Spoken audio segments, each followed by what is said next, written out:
Hi, ഫ്രഷേഴ്സിന് direct opening ഇല്ലാത്ത 4 കോഴ്സുകൾ. First one network security.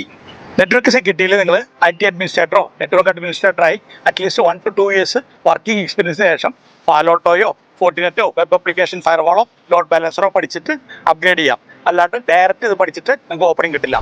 Second one data science with AI. Data സയൻസിൽ ഫ്രഷേഴ്സിന് opening കിട്ടണമെങ്കിൽ only ക്യാമ്പസിൽ വഴി മാത്രമേ കിട്ടുള്ളൂ. അല്ലാത്ത വർഷം നിങ്ങൾ കോഴ്സ് പഠിച്ചാൽ ഇമീഡിയറ്റ് കിട്ടില്ല.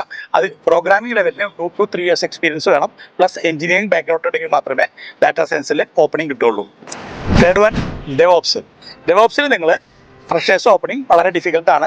ആദ്യം നിങ്ങൾ സർവർ സൈഡ് മൈക്രോസോഫ്റ്റോ ലിനക്സോ സർവർ സൈഡ് അതുപോലെ തന്നെ അഷ്യൂർ AWS കോഴ്സ് പഠിച്ചതിന് ശേഷം 2-3 years വർക്ക് ചെയ്തതിന് ശേഷം ഡെവോപ്സ്ക്ക് അപ്ഗ്രേഡ് ചെയ്യാം. ഫ്രഷേഴ്സ് ഓപ്പണിംഗ് വളരെ ഡിഫിക്കൽട്ടാണ്.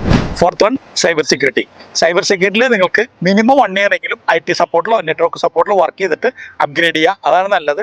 1 year വളരെ കുറവാണ്. മിനിമം ഒരു 1 year എങ്കിലും വർക്ക് ചെയ്തിട്ട് അപ്ഗ്രേഡ് ചെയ്യുക. അല്ലാത്ത വർഷം ഓപ്പണിംഗ് കിട്ടാൻ ബുദ്ധിമുട്ടാണ്. At this moment, we are celebrating our 25th anniversary. ഇപ്പോൾ പറഞ്ഞതെല്ലാം based on our true knowledge and experience. Thank you all.